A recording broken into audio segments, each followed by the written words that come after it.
Este título es impactante, pero me refiero a lo que ha ocurrido el fin de semana, datos que lo vamos a estar repasando con Gaby Zagordo, pero le tengo que hacer la pregunta, te comprometieron, Yanina Méndez te comprometió desde un local. ¿Qué pasa con esa cajita donde se puede tocar? ¿Allí puede quedar coronavirus? Claro, está muy bien aclararlo, porque cuando en un principio creíamos que la transmisión por superficies era posible y era una de las causas principales de contagio, hoy en día esa situación cambió. Hay más evidencia que indica que la transmisión principal se da por el aire, por los aerosoles. No es imposible la transmisión mediante una superficie o por fómites, ¿no? Como se llama técnicamente. Pero ¿qué tendría que pasar? Que en esa tela, por ejemplo, una persona infectada estornude, tosa, inmediatamente otra persona toque ahí y se lleve la mano a la nariz, a la boca o a los ojos, que tenga difícil. Mucha carga viral. O sea, no es imposible, pero es muy difícil. Es muy raro. Por eso, donde sí es más habitual el contagio es por aerosoles, eso se da en ambientes cerrados, sí. Y los locales es muy difícil que puedan mantener sobre todo la ventilación cruzada, ¿no? Claro. Por más que abran una puerta, la ventilación cruzada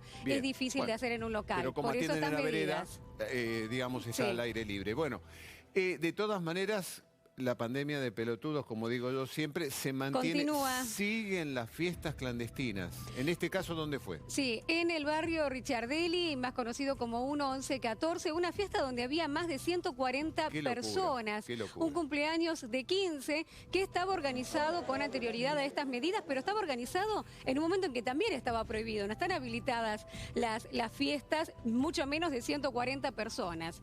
En esto fue denunciado por los vecinos, llegó la policía, encontró a gran cantidad, Mirá la cantidad de jóvenes dentro del lugar, ¿no? Sí. Justamente participando de esta fiesta sin ningún tipo de medidas, estaban sin barbijo, en un ambiente cerrado y además la cantidad de personas, ¿no?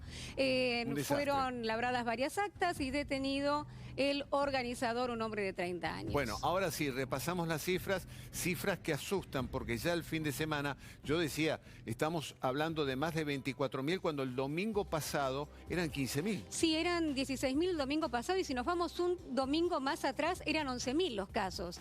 Que esos eran los números habituales que teníamos, números altos igualmente, Sí, porque ya estábamos teniendo números altos de promedio semanal, pero fíjate lo que aumentó ahora, tener esta cantidad de casos un día domingo realmente era algo que no es habitual. Ahí tenemos 24.801 nuevos casos, también muy alta la cantidad de muertes reportadas en el día de ayer, 375, lo habitual los domingos anteriores habían sido 100 muertes menos cada domingo. Pero además es más grave esto, vos lo sabés, Gaby, porque Sí. la carga de números es mucho más lenta, hay pocos testeos. Sí. Y acá la carga es mucho más lenta. Seguramente vamos a tener datos En los días preocupantes.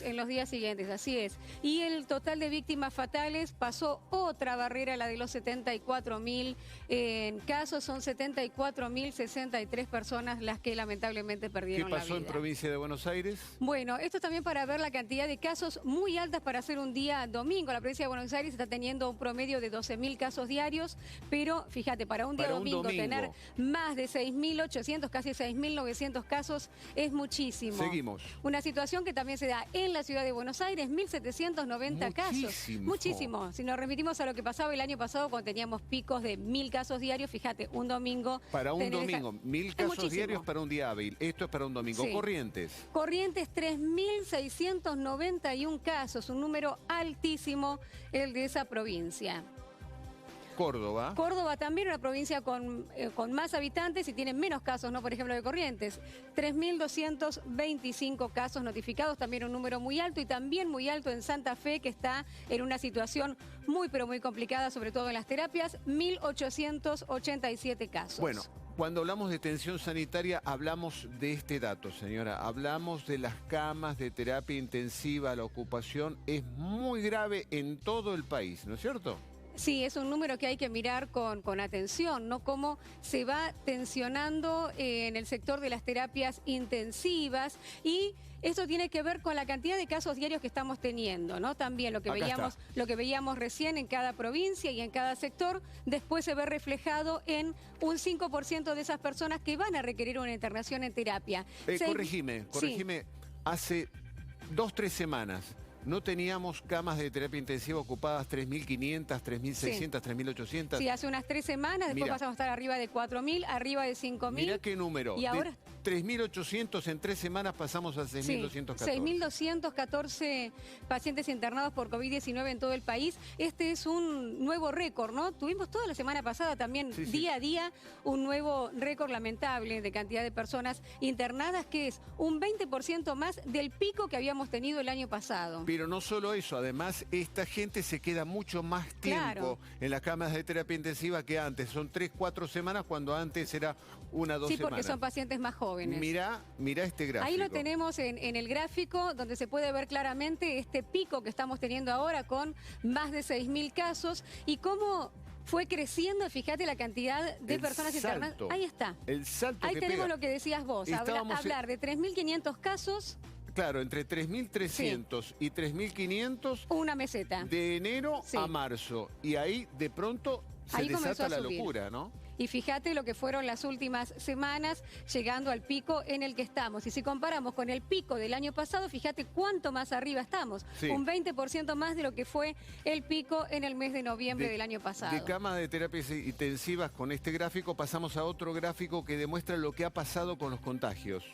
Gaby. Sí, bueno, esto tiene que ver, lo que decíamos recién, que estos casos diarios después se ven reflejados en las personas que terminan ingresando a una terapia. Y este crecimiento de casos en forma exponencial se está dando en todo el país, por eso es importante ver estas curvas. Vemos en color amarillo la ciudad de Buenos Aires, cómo descendieron los casos con las medidas anteriores y cómo comenzaron a subir y en forma exponencial. Vemos una curva ascendente muy pronunciada. Tan pronunciada como esta exactamente, otra, ¿no? Exactamente. Cuando estábamos en marzo. Sí. Bueno, después vemos en azul también la provincia de Buenos Aires, con esa misma curva ascendente. El total de la Argentina lo vemos en rojo y el resto del país, fuera de la ciudad de Buenos Aires y de la provincia de Buenos Aires, con una curva todavía más pronunciada hacia arriba, que esto se evidencia en las últimas semanas, justamente con el crecimiento del interior del país en cantidad de casos. Fíjate que todos suben pronunciadamente, digamos. Un poco más moderado la provincia de Buenos Aires, lo que decías vos. Claro, y en la provincia y en ciudad tuvimos un descenso de casos. No lo hubo en el interior del país, que venía de una meseta y comenzó a subir. Bueno, así está lo que está ocurriendo. Vamos ahora a escuchar a un infectólogo. Es uno de los tantos que asesora al presidente, ¿no es cierto? El doctor Cámara decía lo siguiente a propósito de las medidas. Yo creo que los últimos 2 días y probablemente hoy, porque ya no escucho ningún ruido en la calle, que tengo acá otra ventana atrás, me parece que la gente está entendiendo la situación tan crítica y se queda. Espero que esta conducta le dure un buen tiempo, que uno haga, digamos, una especie, como digo yo, de autocuarentena, que entienda internamente qué es lo que tiene que hacer y qué es lo que no tiene que hacer, básicamente, para tratar de aplanar esta curva de casos, que yo te diría que esta semana me parece que la vamos a poder lograr y poder tener un desescalamiento progresivo lo más rápido posible, también para mantener el humor social, que es un punto que hay que tener en consideración. Bueno, el doctor contempló todo, ¿no? El humor social, a propósito de los comerciantes, sobre todo, que tienen que vender, y la situación de contagios. De esto vamos a seguir hablando, ¿no? Sí, y vamos a hablar también de una buena noticia que tiene que ver con la llegada de las vacunas. ¿Cuándo llegan? ¿Cuántas dosis llegan y para quiénes son? Muy bien, gracias.